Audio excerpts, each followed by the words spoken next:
करुणामय माँ प्रभु श्री अरविंद पादपद्म मुक्त कोटि कृतज्ञता पूर्ण प्रणाम जनाऊँची एवं यही स्वतंत्र मासटी पवित्र मासटी फेब्रुआरी मास मांकर जन्म मासरे आज पवित्र दिवसटी ऑनलाइन माध्यम रे योगदान करुथिबा एवं अंशग्रहण करुथिबा समस्त दिव्य अभिश्वक भाई मान पाठचक्र रे स्वागत जनाऊँची शुभेच्छा जनाऊँची प्रणाम जनाऊँची। आज आलोचनार विषयटी रही दी मदर एन आइडियल चाइल्ड। आमर मधुमयी जननी से दिव्य जननी जी की धरा पृष्ठ रे मानव तनु धारण करी उतरी आसी आम मानंकु तांकरी परि गढ़ी तोलिबाकु से चाहंती तांकर शिशु तांकरी अनुरूप हेउ।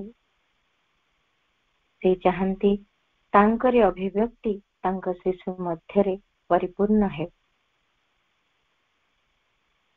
सेथिलागि तांकरी शिशु किभଳି भाबरे आदर्श होई गढ़ी उठिबो कोन से होई परिबो ताहा ही सबु बेले मां शिखै दैछंती। मां चाहंती केउ सबु गुण गुडी को जे धारण करी रखा जाए शिशुटी तांकर किभଳି दिव्य होई उठिबो आदर्श होई उठिबो तांकरी भଳି से दिव्य चेतना को उद्भासित करिबो। तेणु मां चाहंती से सबु किछि गुण गुड़िक शिशु भितर विकसित हो।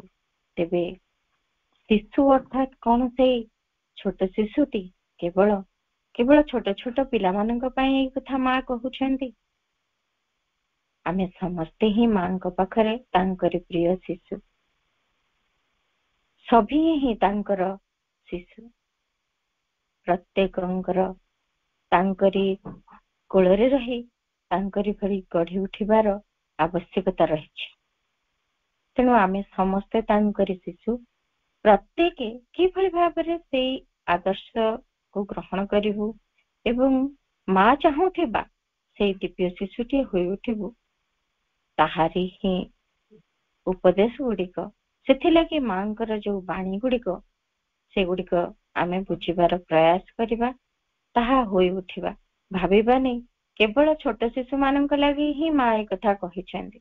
निश्चित भाबरे छोट शिशु आमे समस्त तांकरी पाखरे ए जाबत आमे केही सेमिति बड़ हेनु तांकरी पाखरे एबे भी हमर सिखिबार बाकी अछि। एबे भी हमको गढ़ी हेबार आवश्यकता रही। शिशु मान को गढ़िबा लागि मांकर कथा गुडी को मने पकेबा। मां चाहंती कोन तांकर शिशु की भଳି हेउ ताहा मां लिखिछंती से आइडियल चाइल्ड गोटे पुस्तक ताहारी भितरे मां से कथा गुडी को मांकर कथा गुडी को सुंदर भाबरे सज्जित होई रहिछि। कोन आमे करिबु की भଳି आमे रहिबु। मां कहउछंती what a child should always remember. प्रथम कथा कहले जे what a child should always remember. सेति पई आमे समस्त तो चाइल्ड ना आमे समस्त शिशु। सेति पई मां जते बेले केउ साधक मानकर प्रश्नर उत्तर दियंती सबुठी लिखिथांती माय चाइल्ड समस्त तांकरी संतान। एई कथा गुडको मने रखिबा एवं जीवन रे से आदर्श शिशुटी मां चाहूथिबा शिशुटी होई उठिबा। कहउछंती फास्ट कथा जो कथाटी को शिशु तांकर सब बेले मने रखिबो the necessity of an absolute sincerity, the certitude of truth's final victory, the possibility of constant progress with the will to achieve।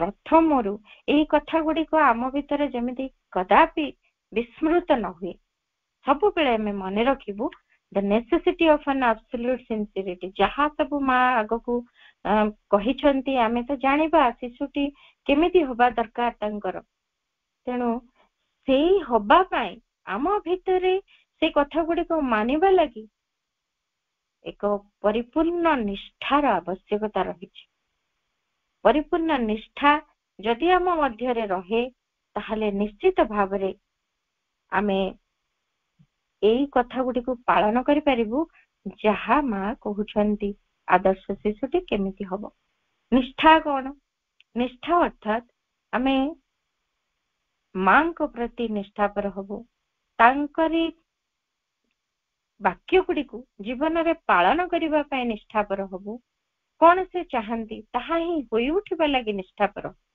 सेथिरे आमे निजको कदापि प्रवंचित करिबुनी निज निकट रे केबे छलना करिबुनी जे आमे ए कथा करूचु जहा न करूचु जो कथा को न मानिचु ताको मानुचु बोली कही निजको केबे घोड़ेई रखिबुनी निजको केबे मध्य सेई भली गोटे देखई होबार स्तर को नबुनी जे जहा से कहिचंती ताहा आमे मानुचु वास्तव रे ताहा मानिबा को पड़िबो ताहा को जीवन रे प्रयोग करिबा को पड़िबो प्रति मुहूर्त रे ताको नै जीवन बंचिबा को पड़िबो निज को ठकिबानी कि भगवान को ठकिबानी आमे भाबुचु अन्य माने कहि जानि पारु नाहंती मो निष्ठा पर के नुहे आमे निजे जानिछु तेणु निज को ठकिबानी जे आमे निष्ठा पर कहि हे वास्तव रे निष्ठा पर हे नथिबु भगवान भी जानते सब कथा आमे कहू न कहू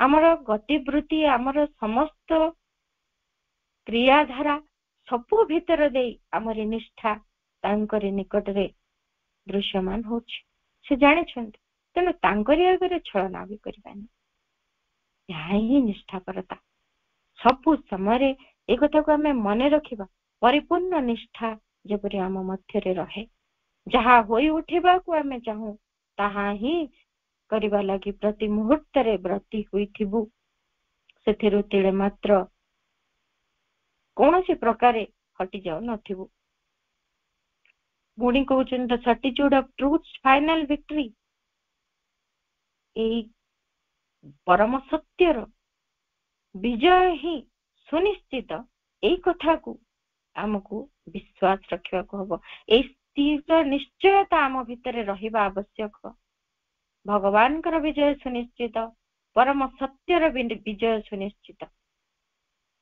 ए कथा हमें कदापि भूली जीवो नाही तांकरी शिशु तांकरी उपदेश को जेमिति कदापि विस्मृत न हुए मां से कथा सब बेले चाहंती कारण भगवान कर विजय सुनिश्चित आम जतबे जीवन रे कोनोसी प्रकार परिस्थिति आसे आमे विचलित होई पडू कोन करिवु एमिति भाबरे जदि असत्य अन्याय सब आडे बढ़ी चलिबो आमर स्थिति काहे दोहली गला परि लागे जीवन सेही परिस्थिति रे भी हमको जानि रखिबा को हबो जे सत्यर विजय ही सुनिश्चित कारण भगवान कर विजय सुनिश्चित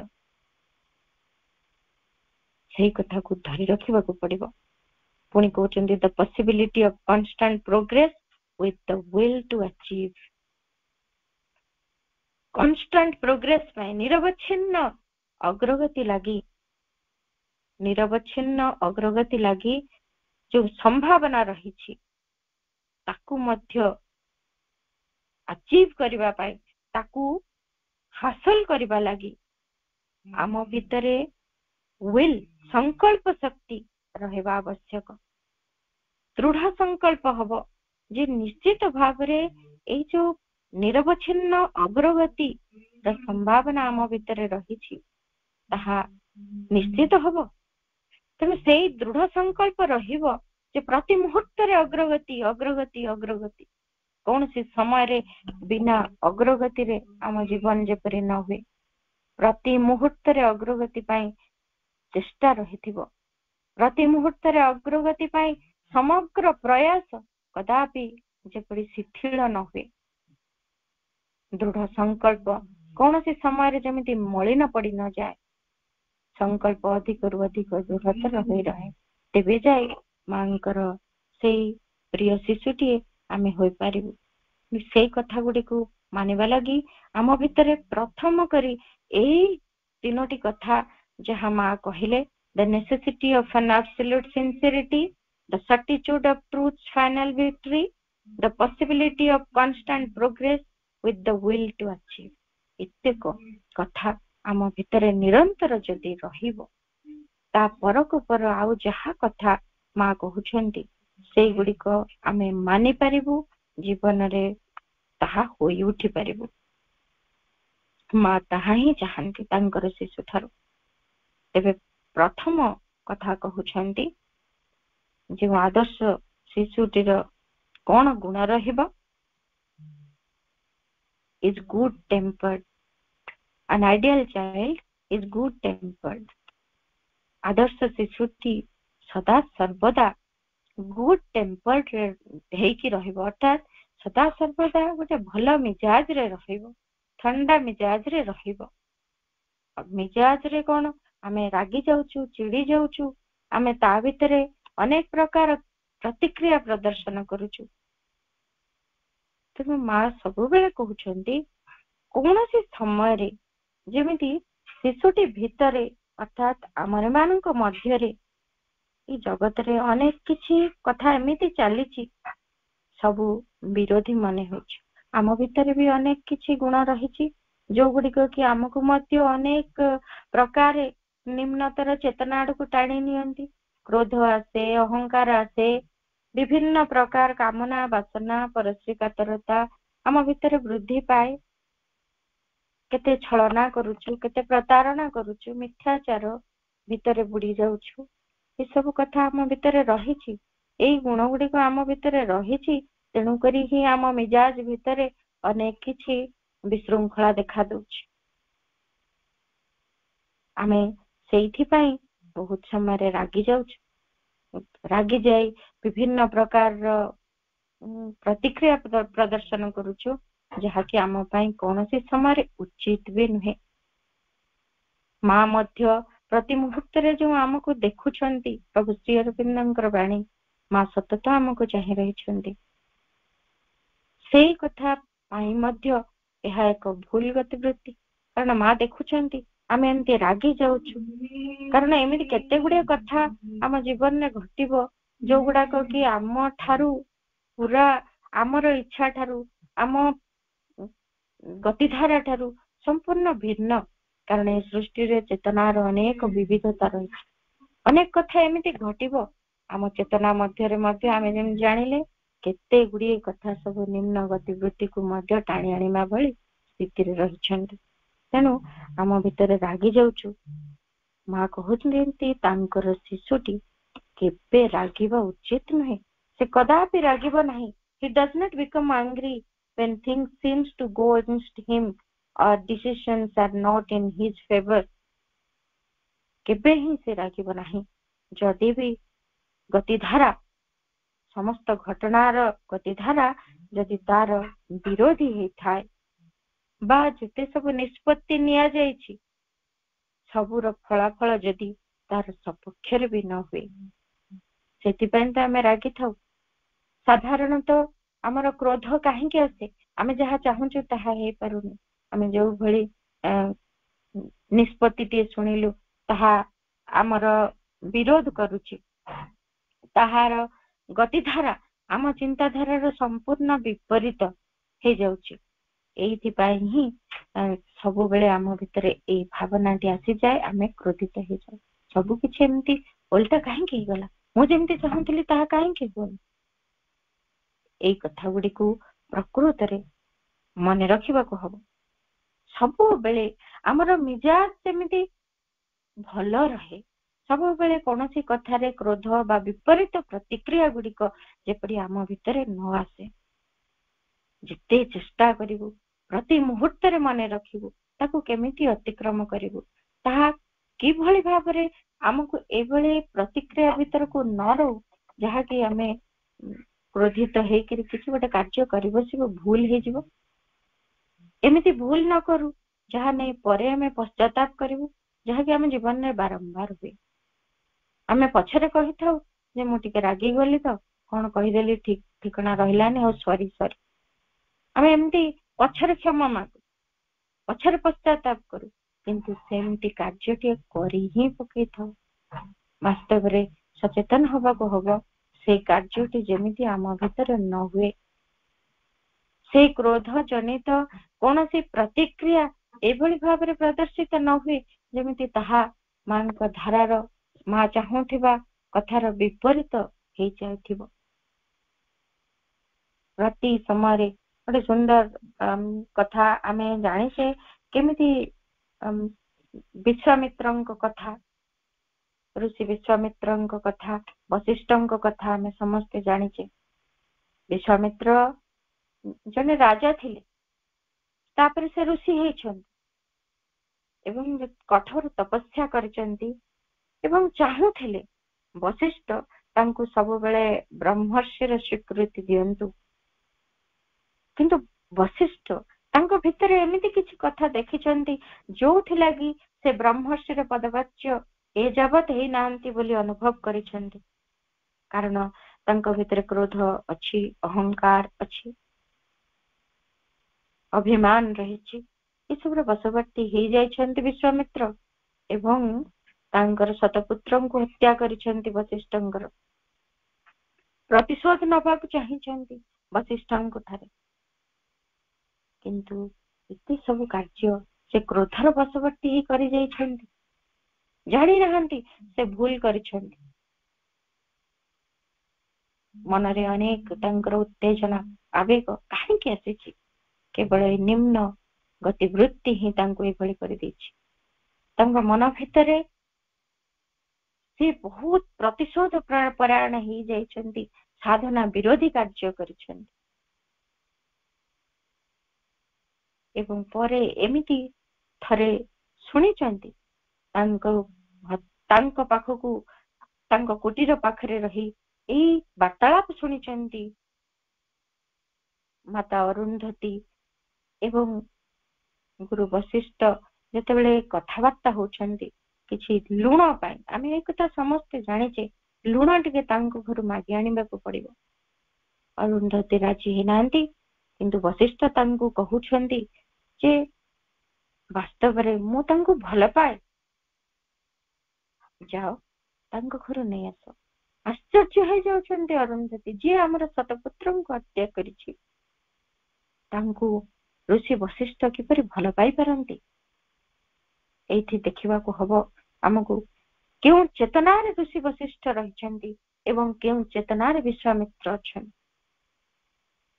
दुईटी जाक चेतना मध्यरे केमिति आकाश पाताल फरक हेछि वास्तव रे आदर्श शिशु आइडियल चाइल्ड मांकर जे हबो सिए एमिति चेतनारे रहिबो शतपुत्रଙ୍କୁ से तांकर हत्या करि सारिछंती तथापि से कहउछंती मु तांको भल पाए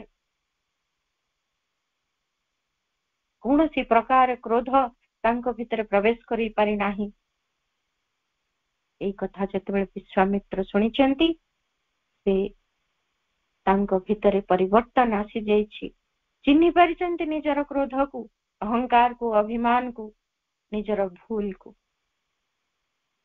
एवं जाय क्षमा मागिचंती ऋषि वशिष्ठଙ୍କ पाखरे तांको पाद तळे पड़ी जाइछंती क्षमार अयोग्य होई मध्य मु क्षमा मागुछि आपण मते क्षमा करि दियंतु सेठी वशिष्ठ तांको उठैछंती तांको उठेकी कहउछंती उठ ब्रह्मर्षि उठ काहे कि से सेठी कहिले ब्रह्मर्षि उठ सेठी से जानि पारिछंती तांको भीतर रे एई जो परिवर्तन हे जाइछि ता वास्तव रे तांको शुद्ध करि दैछि सेई जो क्रोध से प्रकार निम्न उत्तेजना निम्नतर स्तर से गतिवृत्ति गुडी करू से संपूर्ण मुक्त हो जाइछंती से हुइछंती दिव्य तांको चेतना शुद्ध होइछि तेणु करी से वशिष्ठ पद ब्रह्मर्षि पदवाच्य होइछंती तबे एमिति गुड टेम्पर रे सब बेले रहिबा को पड़िबो घटना जहा भी विरोधी हेई थाउ न हेई थाउ आम इच्छा विरुद्ध सब किछि घटी जाऊ ना कहीं कौन परिस्थिति क्रोधित हेबा एवं क्रोधरु किछि गोटे भूल कार्य करबा जेमिति आम द्वारा न हुए सचेतन रहिबा कारण जेतेबेले कौन निम्न गतिवृत्ति आम भितर आसी जाए सेतेबेले परिस्थिति आमको देखा दिए जे यह विपरीत ता भितर सत्य रहस्य टी आम बुझा असमर्थ होता मनटी स्थिर रहे ना एवं ताहा गोलमाल सृष्टि करे केतेबेले को प्रकार निम्न प्रतिक्रिया मध्य प्रदर्शन कर दिए तेणु करी मन को नीरव करने को चेष्टा करिबा ध्यान एकाग्रता एवं चिंता गुड़ी को संयम करिबार जो अभ्यास ताहा द्वारा आमर मिजाज को ठंडा रखिबार प्रयास आमे सब बेले करि परिबा गुड टेम्पर टी सेतिके बेले रहि परिबो किछि समय दिन भितर ध्यान एकाग्रतार अभ्यास करिबा द्वारा आमे दिव्य चेतना सहित संयुक्त होगा लगी प्रचेष्टा करि परिबा तांको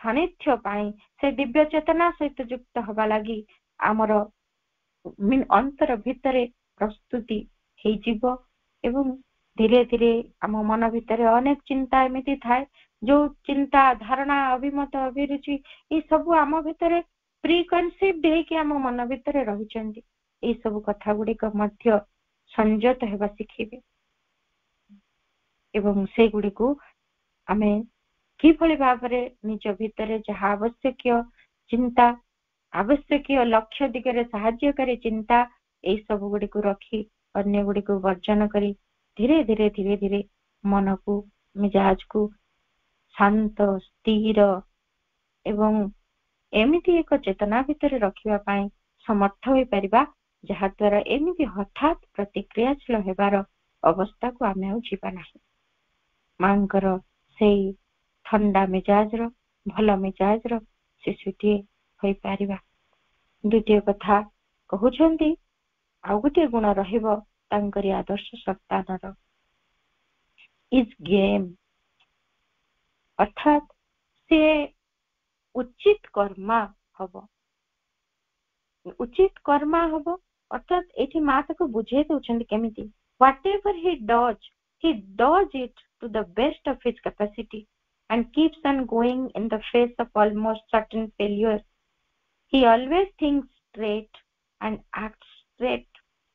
माँ कहउछंती जे से किभଳି भाବରେ उचित कर्म हबो जहा से करिबो सबु से तार यथाशक्य भल भाव करने को चेष्टा करियो सेतरे जेमती कोनोसी प्रकार त्रुटि विच्युति रहिबो नाही से प्रति से सदा सर्वदा सचेतन रहिबो जदि भी से कार्य रे से देखुची जे फेलियर आसुची विफलता आसुची से कार्य रे तथापि भी से कार्य को यथा संभव सुंदर भाव करिबारे लागिथिबो से सीधा सीधा भाव रे काम करिवो सीधा भाव रे चिंता भी करिवो कौन सी प्रकार ता चिंता भितरे विकृति बा कौन सी प्रकार ता कार्य भितरे त्रुटि विच्युति रखिबा लगी से न रखिबा लगी सदा सर्वदा सचेतन रहिबो आमे जतबेले कार्य करू साधारणतः आम भितरे कार्यटी केमती तरबरिया भाव रे करिदबा से कार्यटी सरी जाऊ टाइमली सरी जाऊ किंतु कार्यटी जे भल भाव रे परिपूर्ण हेछि कि ना से दिगरे हमर दृष्टि जाय ना आमे कार्यटी बेले बेले करू थाउ देखू जे नहीं ए कार्यटी एठी सफलता पाई पारु नाही जेमिति हेले बेटा गोटे फेल्युअर ही जाउछि हे जीवो से अड को गलाणी वैज्ञानिक माने जतबेले तांकर रिसर्च करू थांती अनेक बार फेल्युअर तांको पई आसी एमिति नुहे थरे दुई थर हजार हजार बार फेल्युअर मध्य तांकर कर्म भितरे से माने सामना करंती तथापि मध्य ता भितरे से माने से कार्य को करंती सीधा चिंता करंती सीधा भाव रे कार्यटी को करंती एमिति गोटे निश्चित बोध आम भितरे रहिबो ए जहा करूची आमे जो कार्यटी करूची ए कार्यटी लक्ष्य लाभ पाई हमको सहायता करिवो एकांत आवश्यक कर्म एथरे विजय आसु पराजय आसु ସେଠି କିଏ ପ୍ରଶଂସା କରୁ କି ନିନ୍ଦା କରନ୍ତୁ, ତା ଭିତରେ କିଛି ସୁବିଧା ହଉ କି ଅସୁବିଧା ଆସୁ, ସବୁ ଭିତରେ ସେ ବିଚ୍ୟୁତ ହବ ନାହିଁ। ଆମେ ସାଧନା ମାର୍ଗରେ ଯାଉଛୁ, ଆମେ କହୁଛୁ କଣ ଏତେ ବର୍ଷ ଧରି ସାଧନା କଲୁଣି, ଆମ ଭିତରୁ ଏଇ କେତେଟା ନିମ୍ନ ପ୍ରକୃତି ଆଜି ଯାଏ ଯାଇପାରିନି। ନିଶ୍ଚିତ ଭାବରେ ଏଇ ବାର ବି ମୁଁ ହୁଏତ ବିଫଳ ହେବି, କୌଣସି ସମୟରେ ରାଗିଯିବି, ବିଫଳତା ମୋ ପାଇଁ ଏମିତି ଆସିଯାଉଛି, ଏମିତି ଭାବ ଆସିଯାଏ ଆମ ଭିତରେ, ସେଥିରେ ଆଗ୍ରହ ଆସେନି, କାର୍ଯ୍ୟ କରିବା ପାଇଁ ଆଗେଇ ଯିବା ପାଇଁ କୌଣସି ପ୍ରକାର ଉତ୍ସାହ ମିଳେନି। ବେଳେ ବେଳେ ନିନ୍ଦା ମିଳେ, ପ୍ରଶଂସା ମିଳେନି। କାର୍ଯ୍ୟରେ ପ୍ରଶଂସାର ଇଚ୍ଛା ଥାଏ, ଆମେ ଚାହୁଁ ପ୍ରଶଂସା, ମୁଁ ବଢିଆ କରି କାର୍ଯ୍ୟଟି କରିଛି, ମତେ ପ୍ରଶଂସା ମିଳେ। ନିନ୍ଦା ବି ମିଳିପାରେ, କାରଣ କାର୍ଯ୍ୟଟି ବିଫଳ ହେଲେ ନିନ୍ଦା ଶୁଣିବାକୁ ବି ପଡେ। ସୁବିଧା ଆସେ କେତେବେଳେ, ଅସୁବିଧା ମଧ୍ୟ ଆସେ କେତେବେଳେ, କିନ୍ତୁ ତା ଭିତରେ କୌଣସି ପ୍ରକାରେ ଆମେ ତାକୁ ଭ୍ରୁକ୍ଷେପ ନ କରି ତାହେଲେ ସେଇ କାର୍ଯ୍ୟରେ ଏକାଗ୍ର ହେଇ ସୁନ୍ଦର ଭାବରେ ଯଥାସାଧ୍ୟ ଚେଷ୍ଟା କରିବା ତାକୁ ସୁନ୍ଦର କରି ସମ୍ପନ୍ନ କରିବା ପାଇଁ। ତେଣିକି ଦିବ୍ୟ ଶକ୍ତିଙ୍କର ସାହାଯ୍ୟ ସେଥିରେ ରହିବ। ଆଜି ବିଫଳ ହେଇଛି ଅର୍ଥାତ୍ ସେ ବିଫଳତାଟା ସଫଳତା ପାଇଁ ଏକ ଭିତ୍ତି ସ୍ଥାପନ କରିବ। ଭବିଷ୍ୟତରେ ନିଶ୍ଚିତ ସଫଳତା ଆମକୁ ସ୍ପର୍ଶ କରିବ, ଜୀବନ ବି ସାର୍ଥକ ହବ। କୌଣସି ପ୍ରକାରେ ଭୁଲ କାମ ଆମେ କରିବୁ ନାହିଁ। ମଧୁବାବୁଙ୍କର ଉଦାହରଣ ଯଦି ନବା, ସେ ଯେତେବେଳେ ଭାବିଲେ ଏହି ଓଡିଆ ଜାତିକୁ ବିଶ୍ଵ ଦରବାରରେ ସମ୍ମାନିତ କରିବା, ସେ ଚାହିଁଲେ ଓଡିଆ ଜାତି ବିଶ୍ଵ ଦରବାରରେ ସମ୍ମାନିତ ହଉ।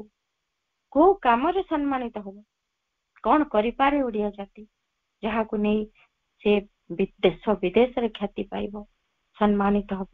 ତାଙ୍କ ମୁଣ୍ଡକୁ ଜୁଟିଲା ଯେ ଜୋତା ତିଆରି ଯଦି କରାଯାଇପାରେ, ତାହେଲେ ଯୋଉ ବିଲାତି ସମସ୍ତେ ସାହେବ ମାନେ ଜୋତା ପିନ୍ଧୁଛନ୍ତି, ସେମାନଙ୍କ ଠାରୁ ଆମେ ଜୋତା କିଣି ପିନ୍ଧୁଛୁ, ତାହା ଯେମିତି ଆମେ ସେଥିରୁ ମୁକ୍ତ ହେଇପାରିବୁ।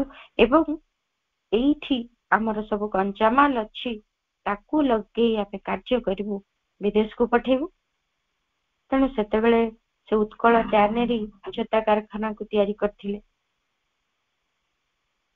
ସେ ଚାହୁଁଥିଲେ ଓଡିଆ ହାତର କୁଶଳତା ଦେଶ ବିଦେଶରେ ବ୍ୟାପୁ। ତାଙ୍କୁ ସେଥିପାଇଁ ବହୁତ ନିନ୍ଦା ଶୁଣିବାକୁ ପଡିଲା। ହାଡି କାର୍ଯ୍ୟ କରୁଛନ୍ତି, ଏମିତି କାମ କରୁଛନ୍ତି ଯାହାକି କରିବା ଉଚିତ ନୁହେଁ। ଜୋତା ତିଆରି କରିବ, ସେଇ ଚମଡାରେ କାର୍ଯ୍ୟ କରିବ, କେତେ ନିନ୍ଦା କେତେ ଅପବାଦ, କେତେ ଘୃଣା ତାଙ୍କୁ ସହ୍ୟ କରିବାକୁ ପଡିଲା। ତଥାପି ସେ ସେଇ କାର୍ଯ୍ୟରେ ଲାଗିଥିଲେ ଏବଂ ତାହାରି ଭିତରେ ଏତେ ସଫଳତା ସେ ପାଇଲେ। ସବୁଠାରେ ସେଠି ଓଡିଆର ମର୍ଯ୍ୟାଦା ଦେଶ ବିଦେଶରେ ବ୍ୟାପିଗଲା। ସେ ଖାତିର କରିନାହାନ୍ତି, ସେ କାର୍ଯ୍ୟକୁ ସେ କରିଚାଲିଛନ୍ତି, କାରଣ ତାଙ୍କର ଯୋଉ ଲକ୍ଷ୍ୟ, ସେ ଲକ୍ଷ୍ୟରେ ସେ ଦୃଢ ନିଶ୍ଚିତ ରହିଥିଲେ ଏବଂ କୌଣସି ପ୍ରକାର ନିନ୍ଦା, ଅପମାନ, ପ୍ରଶଂସା ସେ ଚାହିଁନାହାନ୍ତି ଏବଂ ତାକୁ ଭ୍ରୁକ୍ଷେପ ବି କରିନାହାନ୍ତି। ଅସୁବିଧା ଆସିଛି, ସୁବିଧା ଆସିଛି, ଯାହା ବି, ତାହା ନେଇ ସେ କାର୍ଯ୍ୟରେ ଲାଗି ରହିଛନ୍ତି। କୌଣସି ସମୟରେ ସେ କାର୍ଯ୍ୟକୁ ବନ୍ଦ କରିଦେବେ ନାହିଁ। କେମିତି ହେଲେ ବି ଯଥାସାଧ୍ୟ ତାକୁ ଭଲରେ କରିବାକୁ ହେବ। ଇଏ ତ କେବଳ ଗୋଟିଏ ଉଦାହରଣ।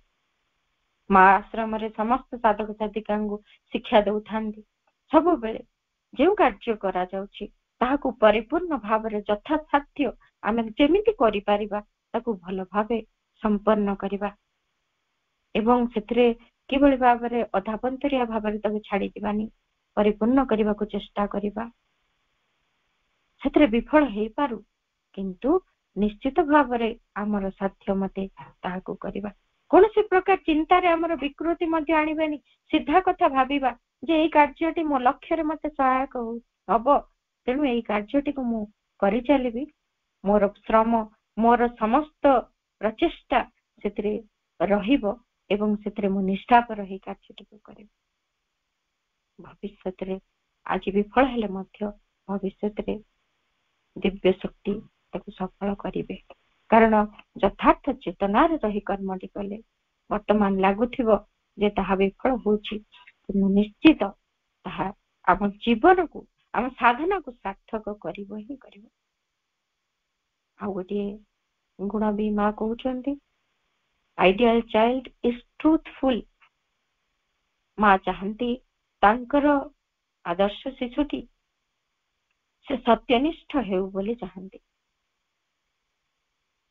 ପୁଣି କହୁଛନ୍ତି he never fears to say the truth whatever may be the consequences। ସତ୍ୟନିଷ୍ଠ ହବ ଅର୍ଥାତ୍ ସତ କଥା କହିବାକୁ ସେ କେବେ ହେଲେ ଭୟ କରିବ ନାହିଁ, ଫଳ ଯାହା ବି ହଉ। ଅର୍ଥାତ୍ ସତ୍ୟ ଆଚରଣ ପ୍ରତି ମୁହୂର୍ତ୍ତରେ ତା ଜୀବନରେ ସତ୍ୟ ହିଁ ସବୁ କିଛି ହୋଇ ରହିବ। ଏମିତି ନୁହେଁ ଯେ ସେ ଖାଲି ସତ କଥା କହିବାକୁ ଭୟ କରିବ ନାହିଁ, ସତ୍ୟନିଷ୍ଠ ହବ, ସତ୍ୟ ପ୍ରତି ନିଷ୍ଠାପର ରହିବ। ଜୀବନରେ ସମସ୍ତ ପରିସ୍ଥିତିରେ ମିଥ୍ୟାଚାରକୁ ସେ ପ୍ରତ୍ୟାଖ୍ୟାନ କରିବ, ସତ୍ୟକୁ ଗ୍ରହଣ କରିବ ପ୍ରତି ପରିସ୍ଥିତିରେ।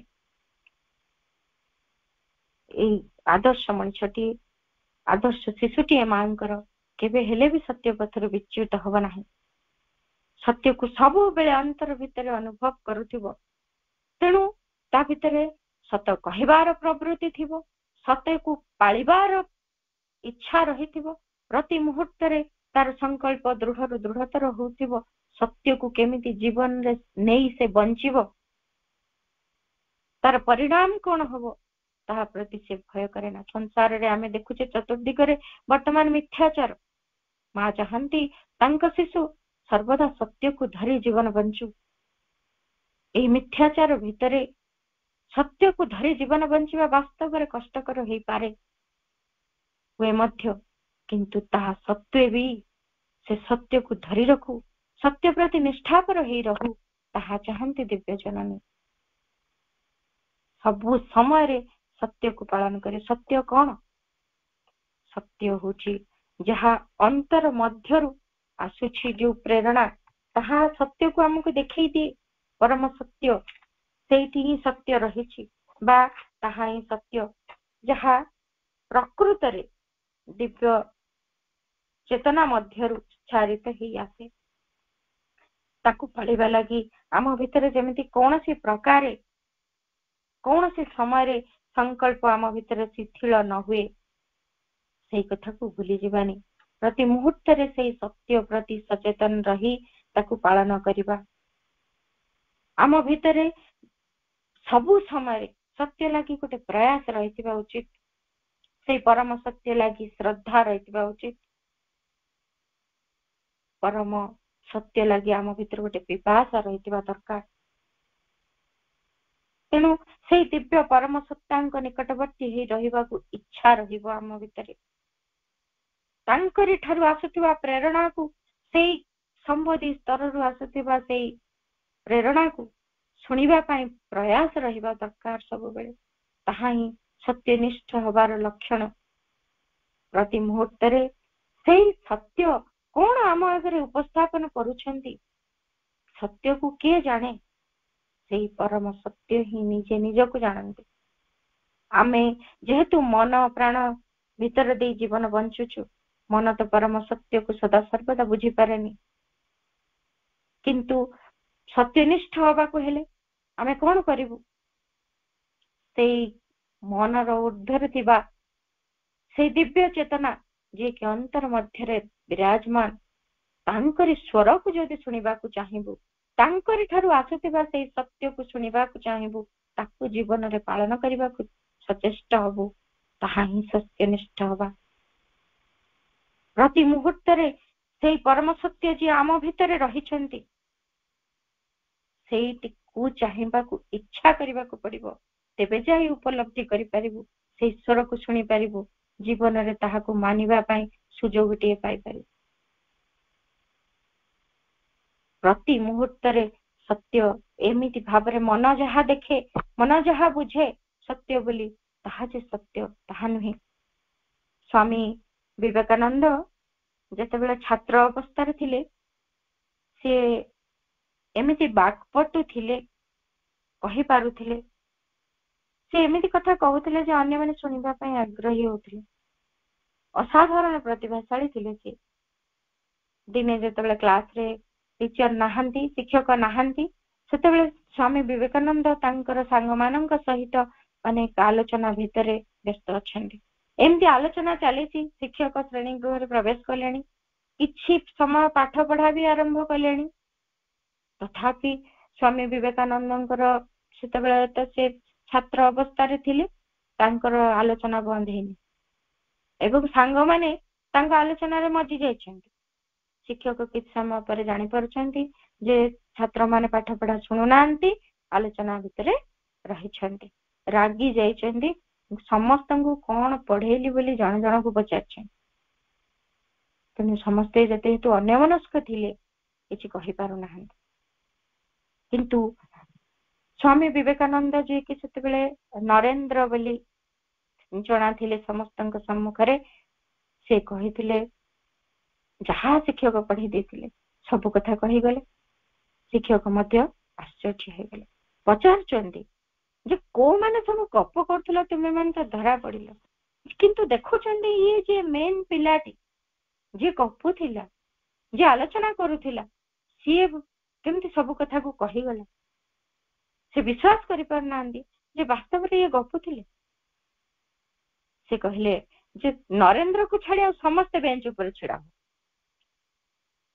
किंतु सेठी सत्यवादी नरेंद्र आसी जाउछन्ति बेंच ऊपर छिड़ा ही जाउछन्ति तांको शिक्षक पचारछन तुमे काहे छिड़ाउछ तुमको तो नाही कली तुमे तो सब प्रश्न रो उत्तर देलो से कहउछन्ति सर मु ही केवल गपुथिली अन्य समस्त सुनुथिले मात्र वास्तव रे शिक्षक सेठी अभिभूत हे जाउछन्ति तांकर स्पष्टवादिता सत्यवादिता किति आकर्षित करिथिला समस्त तार परिणाम कौन हो से चाहि नांती सतिकी बेले डरी नाहंती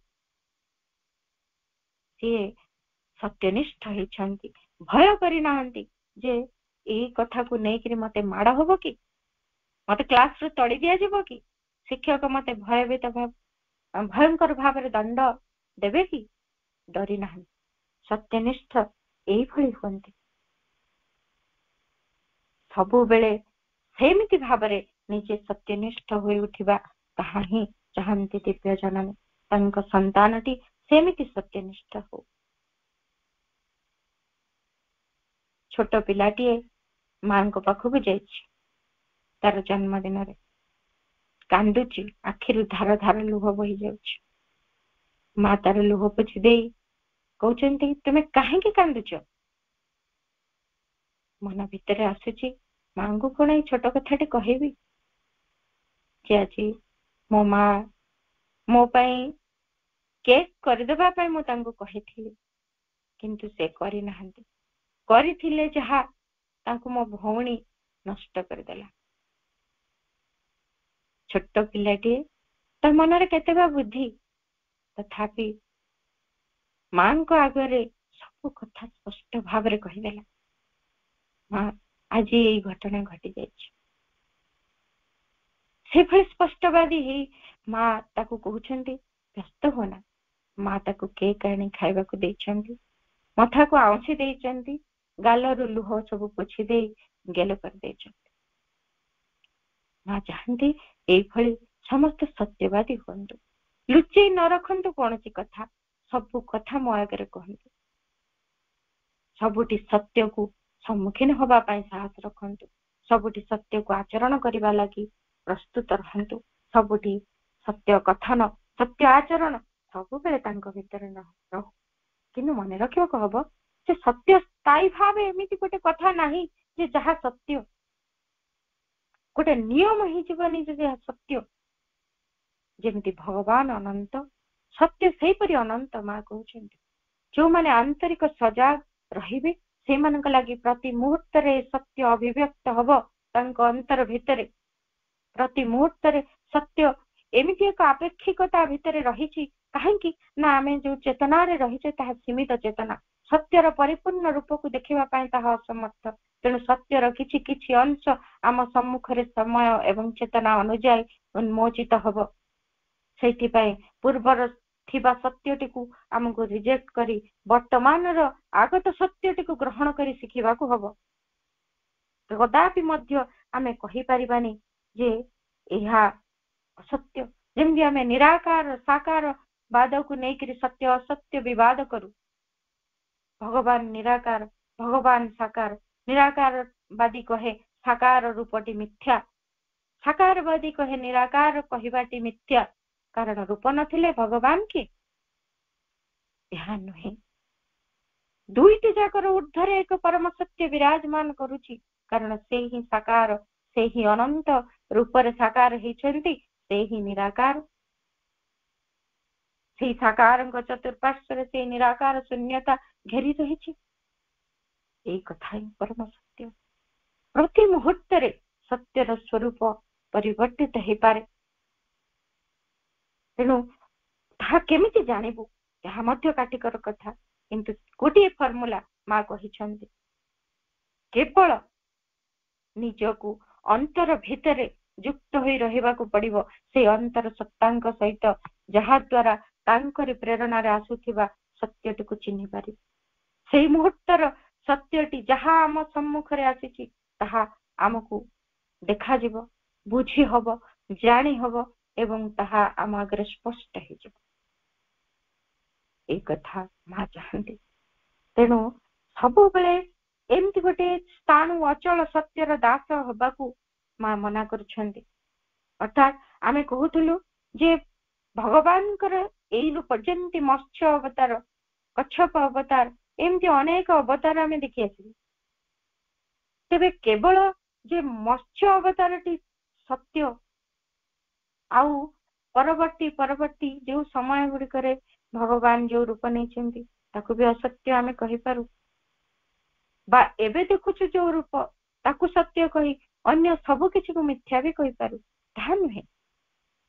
କୌଣସି ଗୋଟିଏ ସ୍ଥାଣୁ ସତ୍ୟ ବା ଅଚଳ ସତ୍ୟଟିକୁ ଜାବୁଡି ଧରିକିରି ସ୍ଥାନ କାଳ ପାତ୍ର ଅନୁସାରେ ସେଗୁଡିକୁ ବୁଝିବାକୁ ପଡିବ। ଜାବୁଡି ନ ଧରିକି ସେଗୁଡିକୁ ବୁଝିବାକୁ ପଡିବ। ଅନ୍ତରର ପ୍ରେରଣା ଅନୁଯାୟୀ ସେ ସତ୍ୟଟିକୁ ଗ୍ରହଣ କରିବାକୁ ପଡିବ, କାରଣ ସେଇ ଅନ୍ତରରେ ପରମ ସତ୍ୟ ବିରାଜମାନ କରୁଛନ୍ତି।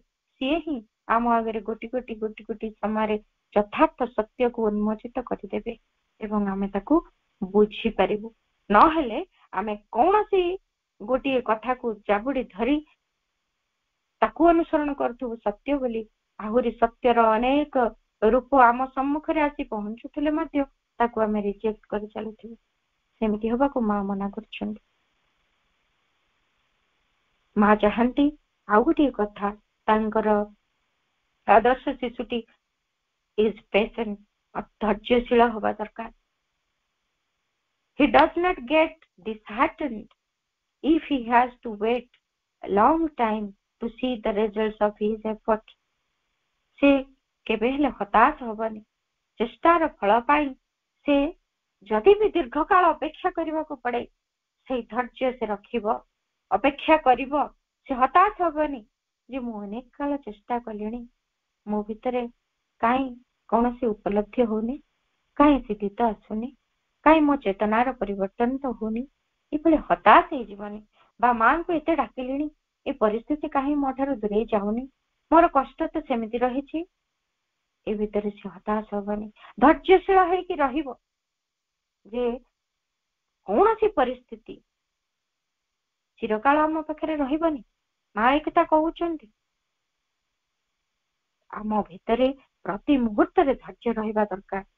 ଆମ ଜୀବନରେ ଏମିତି ଖୁବ କମ ଦିନ ଥାଏ ଆମେ ଯୋଉଦିନ ଧୈର୍ଯ୍ୟଶୀଳ ହେଇଛୁ। ବାସ୍ତବରେ ଆମେ ଧୈର୍ଯ୍ୟଶୀଳ ହେଇ ଶିଖିବା ଦରକାର। ସାମାନ୍ୟ କଥାରେ କୌଣସି ସାମାନ୍ୟ ବିଳମ୍ବ ଆମେ ଅଧୈର୍ଯ୍ୟ ହେଇ ପଡୁଛୁ। କିନ୍ତୁ ଯଦି ମହା ସରସ୍ୱତୀଙ୍କର କାର୍ଯ୍ୟକୁ ଦେଖିବା, ଯାହା ପ୍ରଭୁ ମା ପୁସ୍ତକରେ ବର୍ଣ୍ଣନା କରିଛନ୍ତି, ଅନନ୍ତ କାଳ ଧରି ଶ୍ରମ କରି ଚାଲିଛନ୍ତି এই ସୃଷ୍ଟିକୁ ପୂର୍ଣ୍ଣାଙ୍ଗତା ପ୍ରାପ୍ତ କରେଇବା ପାଇଁ, ପରିପୂର୍ଣ୍ଣ କରି ଗଢିବା ଲାଗି ଅନନ୍ତ ବାର ଭାଙ୍ଗି ଗଢୁଛନ୍ତି ଏ ସୃଷ୍ଟିକୁ। ଟିକିନିଖି ଆମର ଦୋଷ ତ୍ରୁଟିକୁ ସଂଶୋଧନ କରିବାରେ ଲାଗିଛନ୍ତି। କେତେ କଥା ସହ୍ୟ କରୁଛନ୍ତି, କେତେ ଧୈର୍ଯ୍ୟଶୀଳା ମା ନିଜେ ଟିକିନିଖି କଥାକୁ ସେ ଦେଖିଥାନ୍ତି। କୋଉଠି କଣ କାର୍ଯ୍ୟ ଅସୁବିଧାରେ ରହିଛି, କୋଉଠି କୌଣସି ଜାଗାରେ ମା ଦେଖନ୍ତି ଯେ କୌଣସି ଜାଗାରେ ଗୋଟେ କାର୍ପେଟଟିର ମଧ୍ୟ ଗୋଟେ କଣଟିଏ କିଭଳି ଫୋଲ୍ଡ ନ ହେଇଥାଉ, ତାହା ସୁନ୍ଦର ଭାବରେ ଯଥାର୍ଥ ରୀତିରେ ପଡିଥାଉ। ସେଥିରେ ପୂର୍ଣ୍ଣତା ସେ ଚାହାନ୍ତି ଏବଂ ସେ ପୂର୍ଣ୍ଣତା ପାଇଁ ସେ କେବେ ଅଧୈର୍ଯ୍ୟ ହୁଅନ୍ତି ନା, ସବୁବେଳେ ଧୈର୍ଯ୍ୟର ସହିତ ପୂର୍ଣ୍ଣତା ଆଡକୁ ସେ ନିଜେ ଯାଆନ୍ତି। ଆମକୁ ତାହା ଶିଖେଇଛନ୍ତି ଏବଂ ଚାହାନ୍ତି ତାଙ୍କରି ସନ୍ତାନ ତାହା ହିଁ ହେଉ।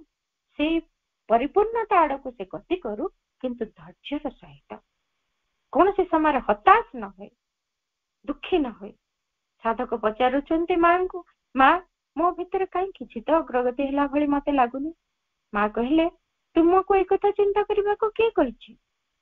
କେବଳ ଧୈର୍ଯ୍ୟର ସହିତ ତୁମେ ତୁମର ବ୍ୟକ୍ତିଗତ ପ୍ରଚେଷ୍ଟାକୁ ଜାରି ରଖ, ଅର୍ଥାତ୍ ଅଭିପ୍ସା କର, ପ୍ରତ୍ୟାଖ୍ୟାନ କର, ସମର୍ପଣ ଜାରି ରଖ। ତାପରେ ଅଗ୍ରଗତି ତା ସମୟରେ ନିଶ୍ଚିତ ଭାବରେ ହବ। ତୁମେ ସେଇ କଥାକୁ ପରିମାପ କରିବାକୁ ଯାଅ ନାହିଁ। ବାସ୍ତବରେ ଧୈର୍ଯ୍ୟ ଆମର ରହେନି। କେତେ କେତେ କଥା ଘଟିଯାଏ, ଆମେ ଧୈର୍ଯ୍ୟ ହରା ହେଇଯାଉ, ଭାବୁ ଆଉ ସମ୍ଭବ ନୁହେଁ। ବହୁତ କିଛି କଥା ଆମକୁ କରିବାକୁ ଅଛି। ଆମ ଚେତନା ଭିତରେ ଅନେକ ସଂଶୋଧନ ହୋଇ ପରିଶେଷରେ ଚେତନା ଆମର ରୂପାନ୍ତରିତ ହବାର ଅଛି। ଆମକୁ ଧୈର୍ଯ୍ୟ ନ ରଖି ଯଦି ବ୍ୟସ୍ତ ହେଇ ପଡିବୁ, ଏବେ ଏଇ ଜନ୍ମରେ ମୋର ସବୁ କିଛି ହେଇଯାଉ, ଏଇ ଜନ୍ମରେ ମୁଁ ପୁରା ଏକଦମ ଉର୍ଦ୍ଧ୍ୱତର ଚେତନା ସ୍ତର ଯାଇ ଅତିମାନବ ହେଇଯିବି, ଏଇଭଳି ଅଧୈର୍ଯ୍ୟତା, ଉଦ୍ବେଗ ଆମ ଭିତରେ କେବେ ହିଁ ରଖିବା ଉଚିତ ନୁହେଁ। କିନ୍ତୁ ଯଥାର୍ଥ ରୀତିରେ ଆମ ସାଧନାଟି ଆମେ କରୁଥିବୁ, କିନ୍ତୁ ଅଧୈର୍ଯ୍ୟ ହବନି। ଧନ୍ୱନ୍ତରୀଙ୍କ ଆମେ ଜାଣିଛେ ସେ କେମିତି ଆୟୁର୍ବେଦାଚାର୍ଯ୍ୟ ଥିଲେ। ସେ ଖରା ତରା ନ ମାନିକି 7 ଦିନ ହେଲାଣି ଖୋଜୁଛନ୍ତି। ତାଙ୍କ ପିଠିରେ ଗୋଟେ ଦୁଷ୍ଟ ବ୍ରଣ ହେଇଛି, ତା ପାଇଁ ଚେର ମୂଳ ପତ୍ର ଖୋଜୁଛନ୍ତି। ସେଥିରେ ତାଙ୍କର ସେଇ ବ୍ରଣର ଯୋଉ ପ୍ରକୋପ, କଷ୍ଟ କମୁନି। ଅନେକ କିଛି ଖୋଜିଲେଣି, ହିମାଳୟ ମଧ୍ୟବର୍ତ୍ତୀ ଉପତ୍ୟକାରେ ବି ଖୋଜୁଛନ୍ତି। ଶରୀର ଜୀର୍ଣ୍ଣ ଶୀର୍ଣ୍ଣ ହେଇଗଲାଣି, କିନ୍ତୁ ଧୈର୍ଯ୍ୟ ରହିଛି। ଖୋଜି ଖୋଜି ଖୋଜି ଖୋଜି କୋଉଠି କିଛି ପାଇଲେନି। ପୁରାପୁରି ତାଙ୍କ ଅବସ୍ଥା ଖରାପ ହେଇଗଲାଣି, କ୍ଷତ ଶୁଖିନି, ବଢି ଯାଇଛି। ଗୁରୁଙ୍କ ପାଖକୁ ଆସୁଛି, କହିଲେ ଗୁରୁଦେବ ପାଇଲିନି ମୁଁ ଉପଯୁକ୍ତ ଚେରମୂଳି। ଗୁରୁ କହିଲେ ଆସ, ମୁଁ ଔଷଧ ଦଉଛି କହିକି ତାଙ୍କରି ଆଶ୍ରମର ଟିକେ ଦକ୍ଷିଣ ଦିଗକୁ ଯାଇ ଅଳ୍ପ ଦୂରରେ ଗୋଟେ ଗଛରୁ ପତ୍ର ଆଣି ତାକୁ ଛେଚିକି ଘା ଉପରେ ଲଗେଇଦେଲେ। କହିଲେ ଶୁଖିଯିବ, ବ୍ୟସ୍ତ ହୁଅନି। ଧନ୍ୱନ୍ତରୀ ଅଭିମାନ କରୁଛନ୍ତି, କହିଲେ ଔଷଧ ଗଛ ଏଇଠି ଅଛି ଗୁରୁଦେବ, ମତେ ନ କହି ଆପଣ ମତେ ଏତେ ଦୂର ବଣ ଜଙ୍ଗଲ ପାହାଡ ପର୍ବତ ବୁଲିଲେ କାହିଁକି? କଣ ଉପକାର ହେଲା?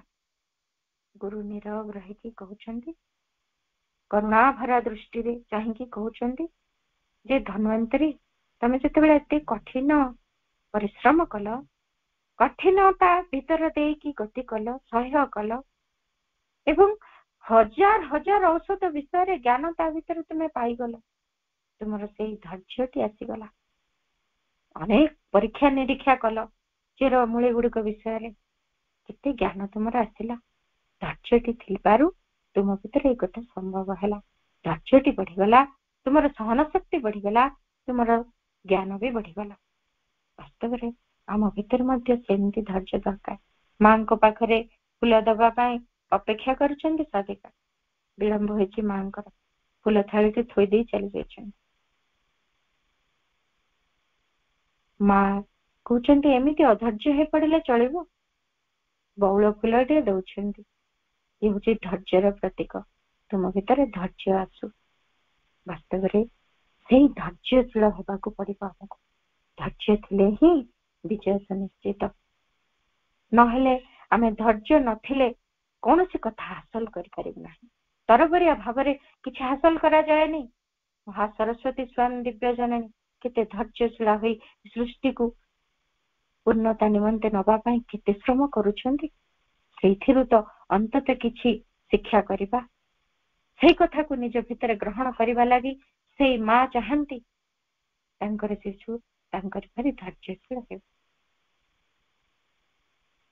ବାହାରକୁ କଷ୍ଟକର ଜଣା ପଡେ କାର୍ଯ୍ୟ ଗୁଡିକ, କିନ୍ତୁ ଅନ୍ତରରେ ଧୈର୍ଯ୍ୟକୁ ଯଦି ଧରି ରଖୁ ନିଶ୍ଚିତ ସଫଳତା ଆସିବ। ମା ଚାହାନ୍ତି ଆଉ ଗୋଟିଏ କଥା, ତାଙ୍କ ଆଦର୍ଶ ଶିଶୁ ସଦା ସର୍ବଦା କଣ ହଉ, ଆଇଡିଆଲ ଚାଇଲ୍ଡ ଇଜ ଏଣ୍ଡ୍ୟୁରିଂ, ସେ ସହନଶୀଳ ହଉ, ସେ ସହୁ ସବୁ କଥାକୁ। He faces the inevitable difficulties and sufferings without grumbling. ସେ ତାର ଯାହା ଯେତେ ତା ପଥରେ ବାଧା ବିପତ୍ତି ଆସୁ ବିନା ପ୍ରତିବାଦରେ, ବିନା କୌଣସି ଆପତ୍ତିରେ ସବୁକୁ ସେ ସମ୍ମୁଖୀନ ହବ, ସହନଶୀଳ ହବ, ସହିବ ସବୁ କିଛି। କାରଣ ଶ୍ରୀ ଅରବିନ୍ଦଙ୍କ ପୂର୍ଣ୍ଣ ଯୋଗ ଆରମ୍ଭ ହୁଏ ସମର୍ପଣରେ, ସମର୍ପଣରେ ଶେଷ ହୁଏ। ତେଣୁ ଏଇ ଯୋଉ ପ୍ରଧାନ ପନ୍ଥା ସମର୍ପଣ, ଏଇଥିରେ ଆମ ଭିତରେ ସହନଶୀଳତା ଅଧିକ ଆବଶ୍ୟକ, ଧୈର୍ଯ୍ୟ ଯେମିତି ଆବଶ୍ୟକ, ସହନଶୀଳତା ମଧ୍ୟ ଆବଶ୍ୟକ। ସହିବାକୁ ପଡିବ, ଅନେକ କିଛି ଏଠି ସହିବାକୁ ହବ। ବହୁତ କଥା ସହ୍ୟ କରି ଶିଖିଲେ ତାହାରି ଭିତରୁ ଶିକ୍ଷା ମିଳିବ, ଅନୁଭୂତି ମିଳିବ, ଜୀବନରେ ଅଗ୍ରଗତି ହବ। ଯେତେବେଳେ ଆମେ ପୁରାତନ ଯେତେ ଯୋଗ ସାଧନାର କଥା ବି ଭାବିବା, ସେଥିରେ ସହ୍ୟ କରନ୍ତି ଶିଷ୍ୟମାନେ ଅନେକ। ଆରୁଣୀ କଥା ଜାଣିଛେ, କିଭଳି ଭାବରେ ସହ୍ୟ କରିଥିଲେ ସେ। ପ୍ରତି କ୍ଷେତ୍ରରେ ସହନଶୀଳତା ଯଦି ଥାଏ, ସିଦ୍ଧି ନିଶ୍ଚୟ ଆସିବ। ସେମିତି ମାଘ ମାସ ଉତ୍ତରାଖଣ୍ଡରେ ପ୍ରବଳ ଜାଡ ପଡିଛି, ରାତି ଅଧ ହେଲାଣି। କାଠିଆ ବାବା କଣ କରିଛନ୍ତି, ଧୂନି ଜାଳିକି ବସିଛନ୍ତି। ତାଙ୍କ ଗୁରୁଦେବ ପାଖରେ ଗୋଟେ କୁଡିଆ ଭିତରେ ଧ୍ୟାନମଗ୍ନ ବସିଛନ୍ତି, ତାଙ୍କ ପାଖରେ ବି ଧୂନି ଜଳୁଛି। ବରଫ ଖଣ୍ଡ ସବୁ ଖସିଲା ଭଳି ଜାଡ ପଡୁଛି, ବରଫ ବି ପଡୁଛି। କାଠିଆ ବାବା ବାହାରେ ବସିଛନ୍ତି, ଆଖିରେ ତାଙ୍କର ନିଦ ଆସିଯାଇଛି। ଏଇ ସମୟରେ ବରଫ ପଡି ଧୂନି ଲିଭି ଯାଇଛି। ଚମକି ପଡିଛନ୍ତି, ଧୂନି ଲିଭି ଯାଇଛି। ଧୂନିଟି ପ୍ରତୀକ ହୋଇଥାଏ ଆସ୍ପୃହାର, ଲିଭି ଯାଇଛି। ସେ ଡରି ଯାଇଛନ୍ତି, ଗୁରୁଙ୍କ ପାଖକୁ ଯାଇଛନ୍ତି। କୋଉଠି ବି କିଛି କୌଣସି ଜାଗାରେ ଅଙ୍ଗାର ଖଣ୍ଡେ ପାଉନାହାନ୍ତି, ନିଆଁ ଟିକେ ପାଉନାହାନ୍ତି, ଗୁରୁଙ୍କ ପାଖକୁ ଯାଉଛନ୍ତି। କିନ୍ତୁ ଗୁରୁ ଜାଣିଲେ ତ ରାଗି ଯାଇବେ, କଣ କରିବେ? ତେଣୁ ଯାଇ ଗୁରୁଙ୍କ ପାଖରେ ଯୋଉ ଅଙ୍ଗାର ଖଣ୍ଡେ ଯଦି ଆଣିବେ ତାଙ୍କ ଧୂନିରୁ, ତାଙ୍କ ଧୂନିକୁ ସେଠି ଜଳେଇବେ। ଯାଇକି ଗୁରୁଙ୍କୁ ଡାକୁଛନ୍ତି, ଗୁରୁଜୀ ଗୁରୁଜୀ। ଗୁରୁଜୀ କହୁଛନ୍ତି, କିଏ ଡାକୁଛ? ଗୁରୁଜୀ, ମୋର ଧୂନି ଲିଭି ଯାଇଛି, କିଛି ଜଳନ୍ତା ଅଙ୍ଗାର ଆପଣଙ୍କ ଧୂନିରେ ଦିଅନ୍ତୁ। ଶୀତରେ ଦେହ ପାଣି ଫାଟି ଯାଉଛି। ଗୁରୁଜୀ ଏମିତି ଗର୍ଜନ ତର୍ଜନ ଗାଳି କଲେ, କେତେ ଗାଳି କଲେ। ତାପରେ କହିଲେ, ତୁ ଘୁମେଇବାକୁ ଏଠିକି ଆସିଛୁ? ତୋର ଆସ୍ପୃହା ଚାଲି ଯାଇଛି, ଧୂନି ଲିଭି ଯାଉଛି, କାହିଁକି ସବୁ କିଛି ଛାଡିକି ଏଠିକି ଆସିଛୁ? ଘରେ ରହିଲୁନି, ଆରାମରେ ଘୁମେଇଥାନ୍ତୁ। ହାତ ଯୋଡି ମିନତି କରୁଛନ୍ତି। ଗୁରୁ ସେଠୁ ଗୋଟେ ଅଙ୍ଗାର, ଜଳନ୍ତା ଅଙ୍ଗାର ଖଣ୍ଡେ ତାଙ୍କର କୁଟୀର ଭିତରୁ ବାହାରକୁ ଫିଙ୍ଗି ଦେଇଛନ୍ତି, ତାକୁ ଆଣିକି ଜଳେଇଛନ୍ତି। ବାସ୍ତବରେ ଗୁରୁ କଣ ରାଗିକି ଏ କଥା କରିଥିଲେ? ସେ କୃପା କରିଛନ୍ତି, ସହ୍ୟ କରିବା କଥାଟି ଶିଖଉଛନ୍ତି। ଏଇ ଜାଡକୁ ଯେମିତି ବାହ୍ୟ ଭାବରେ ସହ୍ୟ କରିବାକୁ ହଉଛି, ଜୀବନରେ ସେମିତି ଅନେକ ଦୁଃଖ ଯନ୍ତ୍ରଣା ପରିସ୍ଥିତି ଆସିବ। ଭଗବାନଙ୍କୁ ପାଇବାର ରାସ୍ତାରେ, ପୂର୍ଣ୍ଣତା ଲାଭର ରାସ୍ତାରେ, ଜୀବନର ସାର୍ଥକତାର ରାସ୍ତାରେ ଅନେକ କିଛି ସହିବାକୁ ପଡିବ। ଯେମିତି ବାହାରେ ଶୀତ ପଡୁଥିଲା, ବରଫ ପଡୁଥିଲା, ଏବଂ ଅନ୍ତରର ସେଇ ଆସ୍ପୃହାର ଅଗ୍ନିକୁ ଜଳେଇ ରଖିବାକୁ ହବ। ସବୁର ବିରୋଧ କରୁଥିଲେ, ଅଭିମାନ କରୁଥିଲେ, ଅଭିଯୋଗ କରୁଥିଲେ, ପ୍ରତିରୋଧ କରୁଥିଲେ, କୌଣସି ପ୍ରକାର ଆନ୍ତର ଅଗ୍ରଗତି ସମ୍ଭବ ନୁହେଁ। ଯଦି ସହ୍ୟ କରୁ, ତେବେ ହିଁ ତାହା ଭିତରୁ ଆମର ଅନୁଭୂତି ହବ। ଅନୁଭୂତି ହେଲେ ସେଇ ଅନୁଭୂତି ଉପଲବ୍ଧିକୁ ନେଇ ଚେତନାରେ ପ୍ରବଳ ଅଗ୍ରଗତି ହବ। ସେଇ ଅଗ୍ରଗତି ହିଁ ଆମକୁ ନେଇଯିବ ପାଦେ ପାଦେ ଆଗକୁ, ସେଇ ପୂର୍ଣ୍ଣତାର ପଥରେ। ତେଣୁ ସହ୍ୟ କରିବା ଏଠି ପ୍ରଥମ କଥା। ଆମର ଅହଙ୍କାର ସେଠି ଭାଙ୍ଗି ରୁଜି ଚୁରମାର ହେଇଯିବ ଯଦି ସହ୍ୟ କରିବୁ। କାରଣ ସହ୍ୟ ନ କରିବା ଲାଗି ଆମର ଅହଙ୍କାର ହିଁ ଆମକୁ ପ୍ରବର୍ତ୍ତାଏ, ଆମର ଅହଙ୍କାରକୁ ବାଧେ। ତେଣୁ ଆମେ ସହି ନ ପାରିକି କିଛି ପ୍ରତିକ୍ରିୟା ପ୍ରଦର୍ଶନ କରୁ, जदि सहिबा शिखिबु आमर अहंकार को जबत करबा शिखिबु अहंकार चूर्ण विचूर्ण होई आम ठारू दूरे जीव एवं चेतना रे एमिति अजस्र अग्रगति हबो एमिति अमाप अग्रगति नहीं पूर्णतार पथरे आमे आगे ताहा ही चाहंती करुणा महिमा आहुरी कहते is persevering ideal child is persevering से अध्यवसायी हेबो तांकर शिशु अध्यवसायी हो अध्यवसाय कौन perseverance he never slackens his effort however long it has to last समय जेते लागिले मध्य से चेष्टा रे केबे ही तार शिथिलता आने नाही निरवच्छिन्न भाव से चेष्टा करुथिबो विफलता आसिले मध्य बारंबार से कथारे से लागि रहिथिबो धैर्य थिबो सहनशीलता थिबो तेबे ही अध्यवसाय आसीबो ए कथा को हमें बुझिबा धैर्य कौन से कार्य पय अपेक्षा करिबा कौन से कार्यर सिद्धि लागि केवल अपेक्षा करिबा सेही निश्चितता को हृदय रे धारण करी अपेक्षा करिबा होची धैर्य सेही सिद्धि लागि धैर्यर सहित अपेक्षा करी बाटरे जहा बाधा विघ्न आसुची ताकू सहयोग करिबा होची सहनशीलता एंड्योरेंस ता सहित आउ गोटे दिव्य गुण मा चाहंती जे सेही धैर्य रहिथिबो सहनशील होई से अपेक्षा करिथिबो लागि रहिथिबो ता सत्वे विफलता आसिले मध्य आहुरी बारंबार सेही कथा को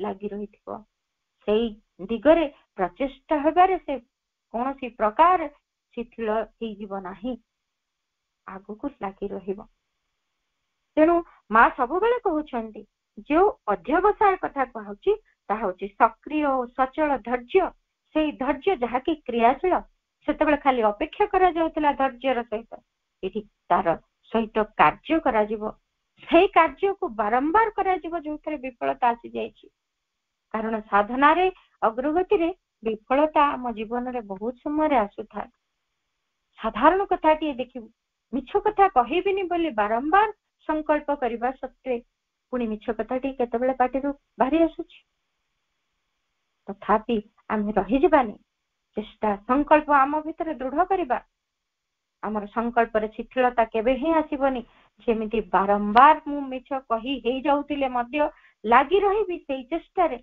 दिन एमिति आसीबो जे मोर सफलता सेई सिद्धि सत्यवादी तर सिद्धि मु हासिल करिबी एमिति भावरे आम भितरे आसीबो अध्यवसाय बारंबार बारंबार विफलता आसुथिले मध्य आमे लागि रहिथि दिव्य कृपा आम पाई निश्चित आसीबो जेतेबेले साधक पचारुछंती मां ए जगत मोर ए छोट जो गृह प्रति आसक्ति मो परिवार प्रति आसक्ति पिता माता प्रति आसक्ति मु छाड़ी पारली नहीं केमिति साधना करिबी मां सतरे कोन पारिबी किते जे चेष्टा करूची किंतु तो पारुनी पुणी मते पिता माता कथा माने पड़ुची जीवा लगी इच्छा होची मां मां कहउछंती तुमे आज विफल होइछो निश्चय परवर्ती समय सफल हेबो लागि रुह मोर कृपा एवं आशीर्वाद तुम सहित सर्वदा रहिछि सेही कथा को आमे माने मध्य माने रखिबा जेमिति श्रमणा सबरी प्रतिदिन अध्यवसाय करूची प्रतिदिन विफल हेछि सबुदिन श्री रामचंद्र आसी नाही किंतु भीतरे अटल विश्वास दिने मोर प्रभु आसीबे गुरुंकर वाक्य मिथ्या नुहे निश्चयता रहिछि दृढ़ता रहिछि संकल्प रे प्रतिदिन से समान उत्साह समान आग्रह समान चेष्टा कौन से विरति नहीं शिथिलता नहीं सेमिति हेजिबा आमे चंपकलाल जेमिति प्रतिदिन प्रति मुहूर्त निजको एमिति सजै रखि थांती जे कौन सी समय रे से जेमिति मांकर कौन सी कार्य वंचित न हुअंती प्रति मुहूर्त रे से तांकर कार्य करिबा पाई निजको सदा प्रस्तुत करी रखिछंती प्रति मुहूर्त रे एमती भावरे निज भीतर संकल्प दृढ़ीभूत हब एवं आगे जीवा लगी प्रचेष्टा रहिथिबो विफलता खातिर न करी ए होची अध्यवसायी हेबार लक्षण। पुणी माँ कहउछंती मोर आदर्श शिशु केमिति हबो is poised, he keeps equanimity in success as well as in failure। जय पराजय भितरे सर्वदा से समभाव रे थिबो, से समभावापन्न हेथिबो। जो समता गीतारे कहा जायछि, जो समतार कथा श्री अरविंदଙ୍କ जोगरे हमर मूल मंत्र हेबो। प्रति मुहूर्त रे माँ चाहंती मो संतानटे दुखरे म्रियमाण न हो, सुखरे भासी न जाऊ। दुईटी जाक उभय स्थिति रे विफलतारे सफलतारे सदा सर्वदा समभावापन्न हेई रहू। सबु बेले गोटिए चेतना, सबु बेले गोटिए स्तर रे हे रहू। केमिति एई कथाटी हबो, एई इक्वानिमिटी आसीबो केमिति आम भितरे ताहा माँ कहउछंती the quieter you are, the stronger you become। The firm basis of all spiritual power is equanimity। जेते स्थिर निश्चल हबो सेते हमर शक्ति बढ़िबो। काहेकि सकल आध्यात्मिक शक्तिर दृढ़ भित्ति हेउची समभावापन्नता। सबुथिरे जेते स्थिर हेई पारिबु, अंतर भितरे सेते दृढ़ हेई पारिबु, समभावापन्न हेई पारिबु। प्रति मुहूर्त रे समभावापन्न हबु, अर्थात समस्त घटना, समस्त व्यक्ति, सबु परिस्थिति, सबु किछि आम पाए जेमिति समान हेई उठिबो।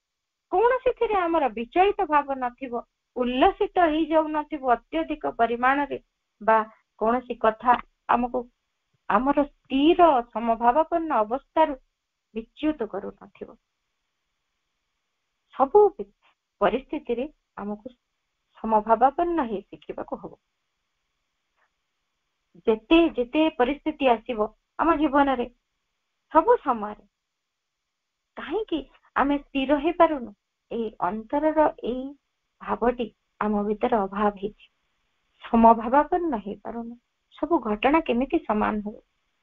जदि आमे गोटे कथा उदाहरण रे नबा, प्रति घटना जदि एई घटनाटी मते दुख दउची आ एई घटनाटी मते सुख दउची, मु एथरे समभावापन्न केमिति हेई पारिबि?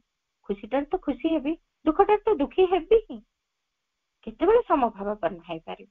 जेतेबेले आमे चेष्टा करिबु प्रति घटना भितरे जदि भगवानकर इच्छाटी रहिछि बोली सुनुछु, माँ लिखिचंती बोली जानछु, से कथाटी विश्वास करिबु जे माँ कहचंती प्रति घटना रे गोटे दिव्य इच्छा कार्य करुछि।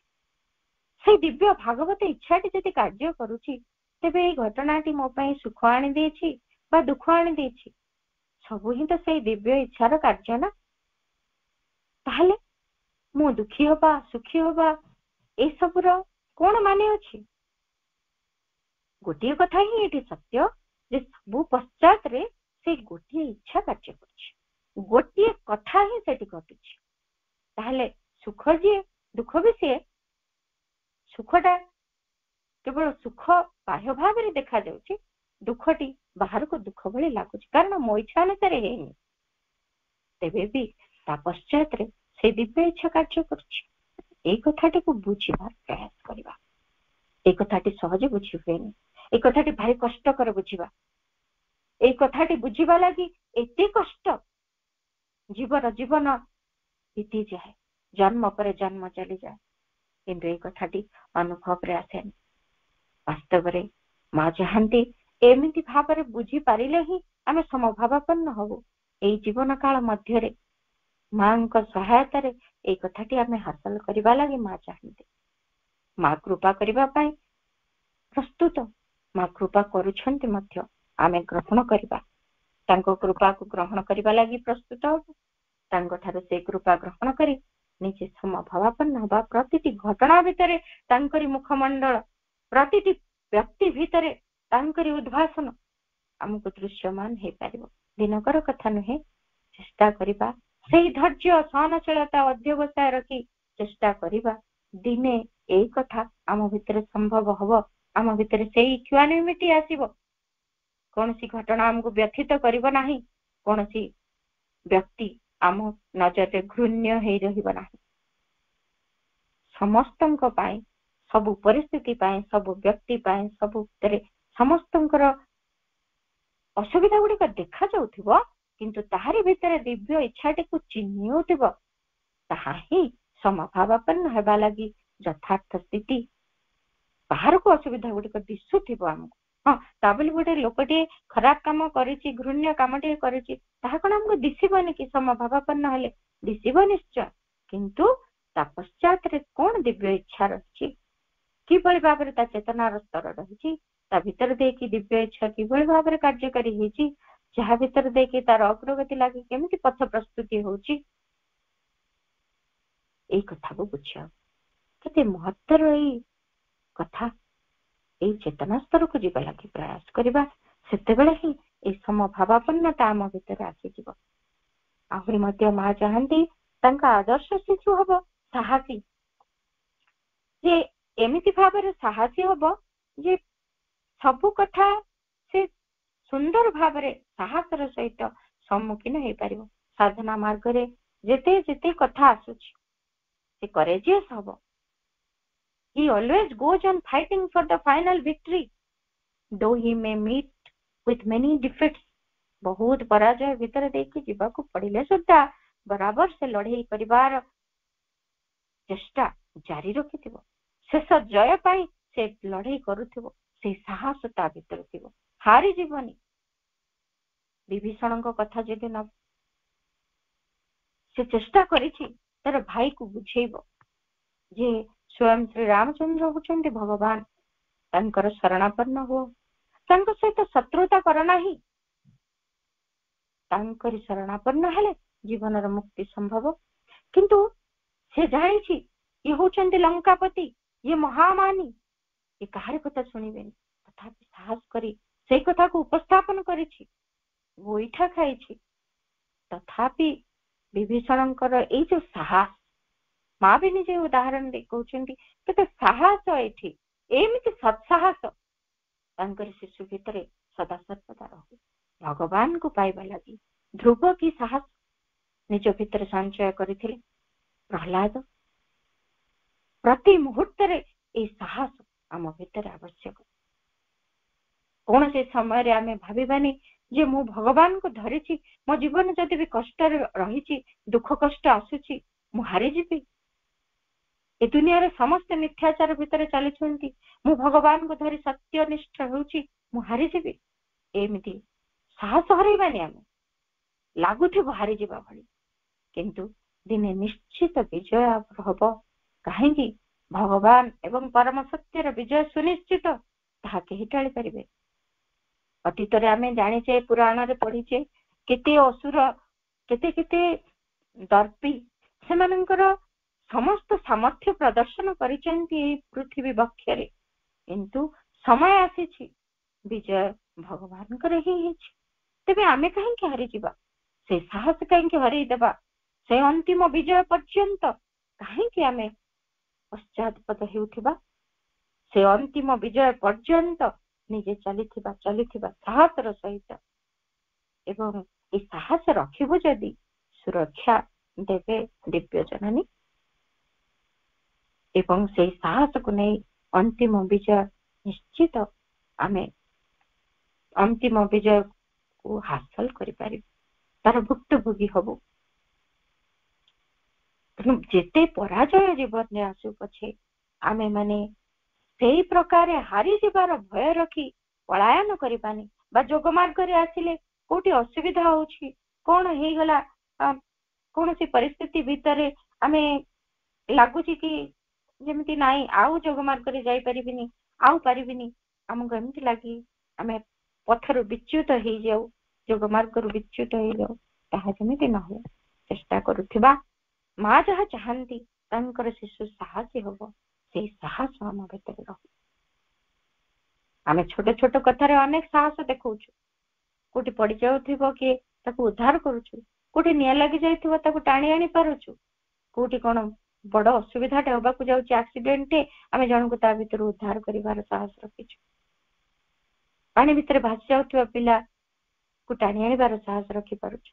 କିନ୍ତୁ ବାସ୍ତବରେ ଯୋଉ ସତ୍ସାହସ, आमको जोग मार्ग भगवान आड़ को जीवा लगी जो साहस आवश्यकता ताहा मध्य आम भितर रह कारण भगवान ही आमर परम लक्ष्य दिगरे जीवार जेपरी आम भितर पथच्युति न घटे से साहस टिकक हरैबा नाही साहस रखिबा आग को चलिबा पुणी माँ कहउछंती आइडियल चाइल्ड इज चीयरफुल से सदा सर्वदा Praful रहुथिबो he knows how to smile and keep a happy heart in all circumstances सबु अवस्था भितरे से केमिति हस हस मुहरे रही परिबो प्रसन्न चित्तरे रही परिबो सेई कथा रखिबाकू से जाने एमिति हबो मोरी संतान मोरी शिशु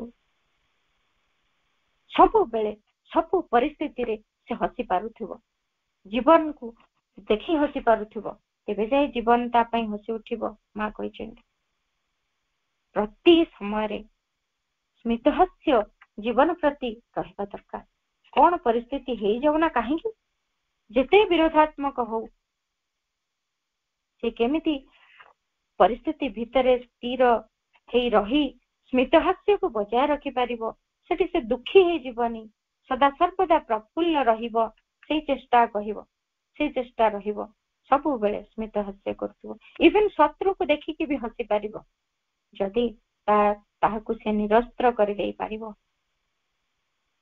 एमिति भाबरे निजको प्रस्तुत करिबा आमे मां जहा चाहंती तांकर शिशुटी सबु बेले हस हस हेकि रहो आमे कहू कोन हताश हे मुहटी सुखेकी रही थाउ जहाकू देखा हेले अपा कि भाई कोन हेची आज मोर मन भल नै मोर ए असुविधा हे गला मो घरे एमिति असुविधा बा मोर देह भल नै पर मोर भारी असुस्थता आमे मुहटी सुखी जाय मुहटी सुखी जिबा कदापि एक भल लक्षण नुहे काहेकि आमे केते बेले हसी पारिबु सब बेले जेते बेले सेई परम प्रफुल्लंक सहित आमे युक्त हे पारिबु सेई परम आनंदमयंक सहित युक्त हे पारिबु सेते बेले जाय सिना हसी पारिबु से कोठी अछंती आम अंतर भितरे तांक सहित टिके जोड़ी हेले प्रति परिस्थिति भितर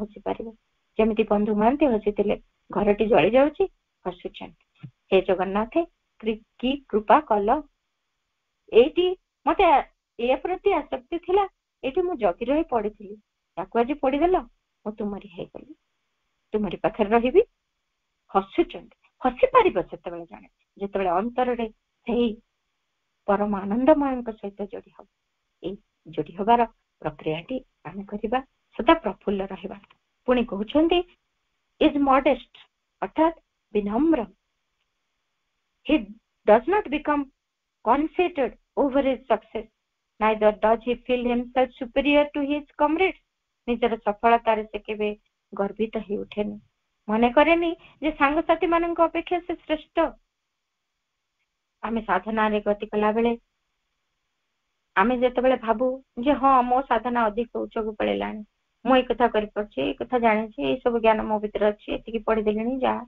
बुझी देलेनी केते कथा हम भीतर आसी जाय साधना रे आमे उच्चतर बोली अनुभव करी जदि भी कोनोसी सिद्धि लाभ हेछि सफलता लाभ करिछु हम जीवन रे तेबे भी कोनोसी समय रे आम भीतर ए विनम्रता टिकक हजि जीवनी जे आमे ए साफल्य पाइछु ए सिद्धि पाइछु आमे अन्य मानकठु बड़ भगवान केते विनम्र सीए प्रभु श्री अरविंदंकर जो कविता रे से लिखुछंती ज्ञानी गुणी शासकर प्रभु तांको भितरे किंतु एते विनम्रता हमर केते केते भूल को से सहाय करूचंती क्षमा करूचंती कोनोसी पिछते दंड दउथांते निजे बड़ निजे जानी छंती निजे सर्वज्ञानमय भाभी सर्वशक्तिमय भाभी से जदि हमको दंडित करन्ते आमे कोने सृष्टि रे तिष्ठन्ते केते विनम्रता से सबुठी अछंती तथापि से केते विनम्र ए विनम्रता अच्छी बोली तो से ईश्वर से भगवान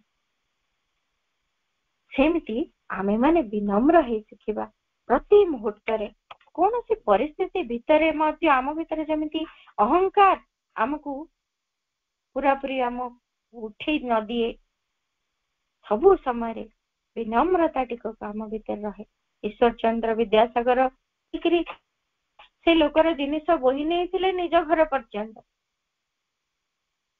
ପଛରେ ବ୍ୟକ୍ତି ଜଣକ ଜାଣୁଛନ୍ତି ଯେ ଇଏ ହିଁ ହଉଛନ୍ତି ଈଶ୍ୱର ଚନ୍ଦ୍ର ବିଦ୍ୟାସାଗର। କେତେ ବିନମ୍ରତା! ମହାନ ଆତ୍ମା ମାନଙ୍କର ଏମିତି ବିନମ୍ରତା ଥାଏ। ସେଇମାନେ ହିଁ ମାଙ୍କର ଦିବ୍ୟ ଶିଶୁ। ମା ଚାହାନ୍ତି ତାଙ୍କ ଶିଶୁ ସର୍ବଦା ଏମିତି ବିନମ୍ରତାରେ ଭୂଷିତ ହେଇ ରହିଥାଉ। ପୁଣି କହୁଛନ୍ତି ଆହୁରି ଗୋଟିଏ କଥା, ତାଙ୍କ ଶିଶୁ କଣ ହବ? ଏ ଜେନେରସ୍, ସେ ଉଦାର ହବ। He appreciates the merits of others and is always ready to succeed. ସବୁବେଳେ ସିଏ ଅନ୍ୟମାନଙ୍କର ଗୁଣକୁ ଆଦର କରିବ ଏବଂ ସେମାନଙ୍କ ସଫଳତା ପାଇଁ ସାହାଯ୍ୟ କରିବା ପାଇଁ ସର୍ବଦା ପ୍ରସ୍ତୁତ ରହିବ। ଏଭଳି ଭାବରେ ସେ ଉଦାର ହବ। ଉଦାରତା ଏମିତି ଯେ କୌଣସି ପ୍ରକାରେ ମୁଁ ତାଙ୍କଠୁ ଅଧିକ ବା କୌଣସି ପ୍ରକାରେ ଅନ୍ୟମାନଙ୍କର ସଫଳତା ନ ହଉ ମୁଁ ଆଗେଇ ଯିବି, ଏଇ ଭାବ ନଥିବ। ଅନ୍ୟମାନଙ୍କର ପ୍ରଶଂସା କରିବାକୁ ସେ କେବେ ବି ପଶ୍ଚାତପଦ ହବ ନାହିଁ। ଅନ୍ୟମାନଙ୍କୁ ସାହାଯ୍ୟ କରିବାକୁ ପଶ୍ଚାତପଦ ହବ ନାହିଁ। ଏମିତି ଉଦାରତା ତା ଭିତରେ ଥିବ। ତାଙ୍କର ଭଲ ଗୁଣ ଦେଖି ସେ ପ୍ରଶଂସା କରିବ। ତାଙ୍କ ଭିତରେ କୌଣସି ପ୍ରକାରେ ଭାବ ଆସିବନି ଯେ ସିଏ ଭଲ ହେଇଯାଇଛି, ଈର୍ଷାର ଭାବ ଆସିବ ନାହିଁ। ଉଦାରତା ଆସିବ। ସେ ନିଶ୍ଚିତ ଭାବରେ ମୋ ଠାରୁ ଉନ୍ନତତର ହେଇଛନ୍ତି, ମୋ ଠାରୁ ମହତ୍ତର, ମୋ ଠାରୁ ଅଧିକ ପ୍ରଶଂସନୀୟ ସେ, ଏଇ ଭାବ ଆସିବା ଦରକାର। ହେଲେ ତା ଭିତରେ ଏଇ ଯଦି ଭାବଟି ରହେ, ନିଶ୍ଚିତ ଭାବରେ ସେ ଦିବ୍ୟ ହେଇପାରିବ ଚେତନାରେ। ସେମିତି ଆଉ ଗୋଟିଏ କଥା କହୁଛନ୍ତି, ନିରପେକ୍ଷ ହବ, ନିୟମନିଷ୍ଠ ହବ ତାଙ୍କରି ଶିଶୁ। ଯେ କି ନିରପେକ୍ଷ, ସବୁବେଳେ ଯେତେବେଳେ ସେ ବିଚାର କରିବ, ନିଜକୁ ଭଲ ଲାଗୁଛି ନିଜକୁ ଭଲ ନ ଲାଗୁଛି ତା ନେଇକି ସେ ବିଚାର କରିବ ନାହିଁ। ସବୁବେଳେ ନିୟମାନୁବର୍ତ୍ତୀ ହବ, ସତ୍ୟନିଷ୍ଠ ହବ। ପ୍ରତି ମୁହୂର୍ତ୍ତରେ ସବୁ ସମୟରେ ଯେମିତି ସମୟକୁ ସେ ଗୁରୁତ୍ୱ ଦବ। ଯୋଉ ସମୟରେ ଯୋଉ କଥାଟି କରିବା କଥା ତାହାକୁ ସେ କରୁଥିବ। ଖାଇବା, ଶୋଇବା, ଖେଳିବା, ବସିବା, ହସିବା, ପଢିବା ସବୁ କିଛି ସମୟରେ ହବ ଏବଂ ସବୁବେଳେ ଭଗବାନଙ୍କ ଉପରେ ବିଶ୍ୱାସ ରଖିଥିବ, ଭକ୍ତି ଥିବ ଭଗବାନଙ୍କ ପାଖରେ ଏବଂ ସବୁ ସମୟରେ ନିରପେକ୍ଷ ହବ। ଅର୍ଥାତ୍ ନିଜକୁ ଭଲ ଲାଗିବା ନେଇ କୌଣସି କଥାକୁ ସେ ବିଚାର କରିବ ନାହିଁ ବା ନିଜକୁ ଭଲ ନ ଲାଗିବା ନେଇ ନିଜର ପସନ୍ଦ ନାପସନ୍ଦକୁ ନେଇକି ସେ ସବୁ କଥାକୁ ବିଚାର କରିବନି। କେବଳ ସବୁ କଥାକୁ ତାର ଯଥାର୍ଥ ସ୍ୱରୂପରେ ବିଚାର କରି ଶିଖିବ। କାରଣ ସବୁଠି ଭଗବାନ ଅଛନ୍ତି, ଭଗବାନଙ୍କ ଇଚ୍ଛାରେ ସବୁ କିଛି ଅଭିବ୍ୟକ୍ତ ହେଇଛି। ଏଇ କଥାକୁ ବୁଝିପାରିଲେ ସେ ନିରପେକ୍ଷ ହେଇପାରିବ ପ୍ରତିଟି କଥାରେ। ଏମିତି ଭାବରେ ହବ ମାଙ୍କର ଦିବ୍ୟ ଶିଶୁ, ଆଦର୍ଶ ଶିଶୁ। ଏହା ହବାକୁ ମା ଚାହାନ୍ତି। ତାଙ୍କରି ପବିତ୍ର ଜନ୍ମ ମାସରେ ଏଇ ସବୁ ଦିବ୍ୟ ଗୁଣ ଯେମିତି ଆମ ଭିତରେ ଭରି ଉଠୁ, ଆମେ ସେଥିପାଇଁ ସଂକଳ୍ପବଦ୍ଧ ହଉ, ସଚେଷ୍ଟ ହଉ। ମାଙ୍କର କୃପା ଆମକୁ ସେଇ ଦିଗରେ ସହାୟତା ପ୍ରଦାନ କରନ୍ତୁ ଏବଂ ଆମେ ମାଙ୍କର ଯଥାର୍ଥ ଦିବ୍ୟ ଶିଶୁଟିଏ, ଆଦର୍ଶ ଶିଶୁଟିଏ ହୋଇ ଉଠି ମାଙ୍କ କୋଳରେ ଆନନ୍ଦରେ ନିବାସ କରିପାରୁ। ଏତିକି ପ୍ରାର୍ଥନା ସହିତ ଆଜିର ଆଲୋଚନାକୁ ମାଙ୍କ ଚରଣରେ ନିବେଦନ କରୁଛି। ସମସ୍ତଙ୍କୁ ଧନ୍ୟବାଦ। ବନ୍ଦେ ମାତରମ୍। ମାଙ୍କ ନିକଟରେ ଅଶେଷ କୃତଜ୍ଞତା। ଆସମା ଆନନ୍ଦମୟୀ, ଆନନ୍ଦ ସୁଏ ଭସାଇ, ସାରା